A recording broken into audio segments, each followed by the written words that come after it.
বোর্ডটা দেখুন, এই যে লাইন দিলে কোনো রকমের কাজ করছে না, লাইন দিলাম কোনো রকমের কাজ করছে না। তো আসুন বোর্ডটাকে রিপেয়ারিং করে আপনাদেরকে দেখাই।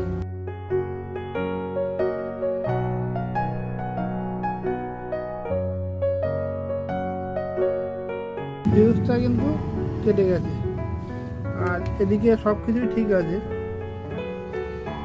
নিউট্রালের তারও ঠিক আছে, পুরো কেটে কালো হয়ে গেছে। 6 অ্যাম্পিয়ারের ফিউজ আছে, আর দেখুন নতুন ফিউজ নিয়ে নিলাম, ফিউজ ঠিক আছে।